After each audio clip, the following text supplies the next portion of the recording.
Drinking buddies. In our next best thing episode, we learned that the next best thing in whiskey could be rice whiskey. However, there isn't a lot of rice whiskeys on the market, at least on the American market, other than JT Melick. But the second place, the runner-up, was this bottle of Rio Bravo sweet whiskey. So I thought we'd do a little blind flight of wheat whiskeys to see what's the best one out there. They're all at barrel proof. Let's go. I'm your drinking buddy. All right, drinking buddies. So you might see it as a little bit cheap because we did throw in a distillery exclusive or like online exclusive type thing here, but I think you can buy it online, so we'll come back to this. First up, we have the Bernheim wheat whiskey. Now, this is not 100% wheat whiskey. The rest of these on this side are all 100% wheat whiskey. This has got some corn and some malted barley in it. So 51% wheat, 51% wheat, 37% corn, 12% malted barley. These guys are all 100% wheat. Wheat whiskey is not to be confused with wheated bourbon. So these guys up here might be wheated bourbons, but they're still bourbons. They're still at least 51% corn. To be wheat whiskey, you have to be at least 51% wheat. So guys like this, guys like what we have on the table here, wheat whiskey is a growing category. It is a very interesting category in my mind. Over here we have Rio Bravos. This is 121.6 proof wheat whiskey out of Texas. We have Journeyman Corset Whips and Whiskey. This is 100% wheat whiskey out of Journeyman Distillery in Three Oaks, Michigan, 116.6 proof. This one is a pick, so take that with as you will. And I know this was kind of a polarizing bottle. I know a lot of people who bought this, and they like the Arizona whiskey Reddit were not a fan, and then some people absolutely loved it. Like I know Fred Minnick loves this stuff.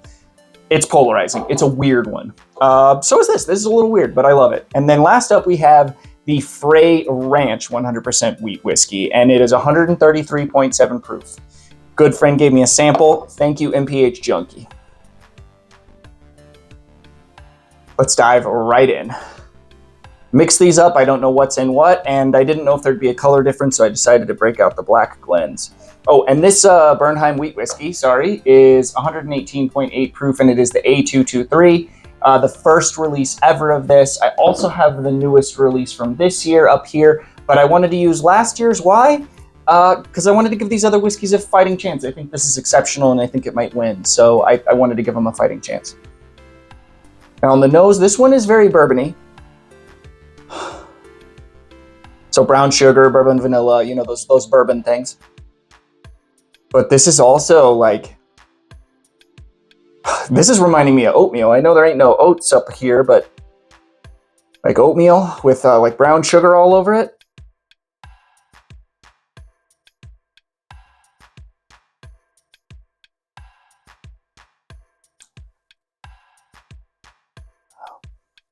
That is really good. I will admit that is pretty grain forward. Normally on a whiskey, I like to have a little bit more oak than grain, but there's such a unique flavor profile here. I love it. So we have a little bit of a cherry cola thing here. We have, like I said, young grains, but it's like an oatmeal type vibes for me. Cherry is here. Actually like a substantial amount of cherry. Wow.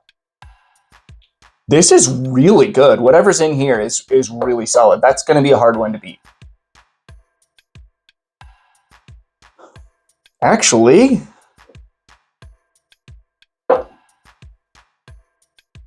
dare I say very similar nose? So yeah, this is, like some grains, like oatmeal grains, brown sugar, bourbon vanilla, like same sort of things I got off the last one. Dash is like a sweet tea thing here as well. Confectionery sugar type vibes.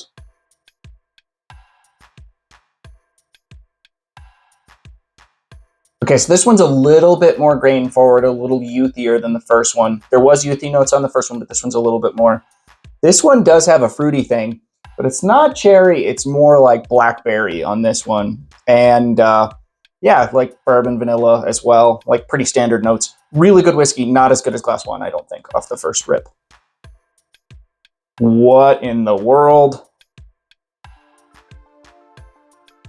This is, okay. I just gave you like a ton of vanilla tasting notes on here, like just like standard stuff. And then I get to fresh cut grass and absolute buttercream frosting, like 1000%. This is a buttercream frosted cake with grass clippings all over it. This is a wild, wild, wild, wild ride. And I've never smelled anything like this in my life, so this actually has to be the Frey Ranch, I think. I think this is the Frey Ranch, but it's wild.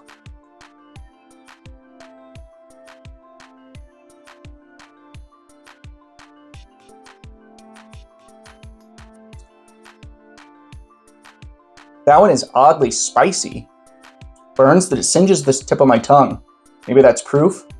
Buttercream all day long. Buttercream, buttercream, buttercream. Like wild. Like I've tasted buttercream on, so occasionally on whiskey, more so on tequilas. And this is the most buttercreamy thing I've ever tasted. This almost tastes like, I'm not exaggerating here, this almost tastes like buttercream flavored bourbon.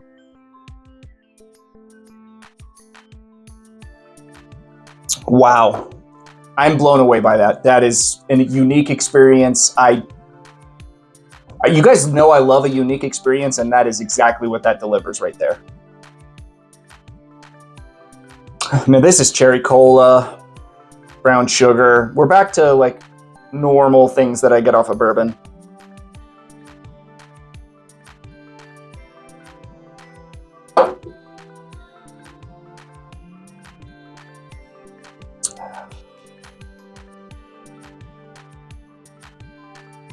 That is very good. That's got a little more heat than these two, but not as much as that one. So this is probably the second highest proof. There is cherry cola.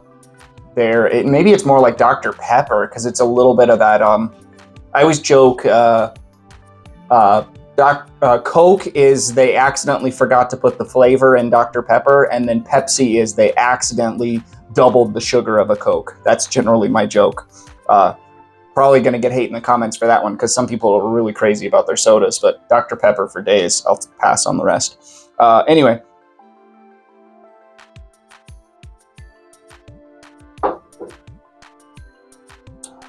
Yeah, that's pretty good. I'm gonna. I hardly gave any tasting notes. I'm sorry. I'm at. It's molassesy. It's brown sugary. It's kind of at a loss on that one. It's very unique. It's these two gave me similar vibes, and these two over here are like wild, crazy, crazy town banana pants over here. Whereas these two are more like things that I would recommend for a bourbon person to drink, and these are more like, hey, do you like crazy things? Go over here. All right, drinking buddies, I'm gonna go through these again. When I come back, I'll tell you what my favorite is. Okay, so this was a really interesting flight because the second time through, remember I said these two are like Crazy Town Banana Pants, and these are two more like normal things that I would recommend to bourbon lovers. The second time through, I realized these are 4 absolutely Crazy Town Banana Pants things, and it's hard to recommend stuff in that category because I love them. I actually think all 4 of these whiskeys are excellent, but they are weird. It's weird. It doesn't drink like bourbon. It doesn't drink like rye. It doesn't drink like malted barley. So you're going to get a unique experience when you try one of these. It might not be for you. However, the best one is this one. The best one is this one, and then the second best one is this absolute crazy train here, the third one. And then these two are kind of on par. I'm not sure I would lean one way or the other. I guess I like the last one a little bit more, so this one's last place. So yeah, I guess let's just figure out what we're drinking here, and I can tell you a little bit more. Also, I had some more crazy tasting notes. The second time through, I noticed a lot of butterscotch on this one. I noticed a lot of raisins on this one, and then this one had like a thing that I would almost describe it as raisins, but it's more like dates. So dates over here, raisins, butterscotch, and then this one, cornbread. So I don't know if that means that that's the Bernheim because it's the only one with corn in it, but cornbread I got on here. That could just be a thing that, whatever's in that glass reminded me of cornbread. It doesn't necessarily mean it has corn in the mash bill. I'm not going to do any guessing. Obviously I know this is the Frey Ranch because I've never tasted anything like that in my life, and I own these other 3 whiskeys, but I'm not going to guess on the other 3. I don't know. I don't even want to know. I just want to know what's the best, and this is the best. So my least favorite, which is pejorative because I really like all 4, my least favorite was the Journeyman. Okay, so the Journeyman was my least favorite. Now that is one of Fred Minnick's favorite whiskeys. So if it finishes last in this lineup, that should tell you that the rest of these whiskeys are pretty good, even if you don't like Crazy Town Banana Pants. Oh, I already finished it. All right, so my third place was this one, which was the Bernheim. Now, I wonder how this would have shaken up if I would have used the better Bernheim. At least I think it's better. I don't know. I had a little of that one left. I mean, it is a wild ride. I view this as being like, oh, recommended this for bourbon fans, but it is weird. It's very weird. These wheat whiskeys, they can get weird. Anyway, sorry, I've said weird a lot. I've said Crazy Town Banana Pants a lot. Let's move on to number 2, which has to be the Frey Ranch. Yeah, that was the Frey Ranch. So our favorite was the Rio Bravos. Okay, I'm really excited for this. This whiskey, I'm telling you guys, I know you probably have to live in Texas to get it, but I got it at Specs in Texas. If you live in Texas, look for this. I don't think they're a very small distillery right now. I don't know how much distribution they even have. However, what they're doing is awesome. I mean, look at the color on that. Anyway, single barrel wheat whiskey. Well, drinking buddies, thank you so much for watching. I really appreciate all of you. I couldn't do this without you. Every time you guys like the every time you guys like the videos, every time you guys subscribe to the channel, you make this thing possible. Yeah, you guys are amazing. And even more amazing is my channel members. You guys are, it's so great to chat with you every day, every day on Discord. I'm not one of those people who has a Discord and I'm never on it. I have a Discord and I chat with my Discord members, my channel members every day. You know, there's other perks too. You get your name at the end of every video. And, you know, I do the monthly, well, not monthly. We do a few times a year, we do a blind flight together on a live stream and it's a really fun time. Yeah, and yeah, thank you guys. I really appreciate all of you. Cheers. See you on the next one. I'm your drinking buddy.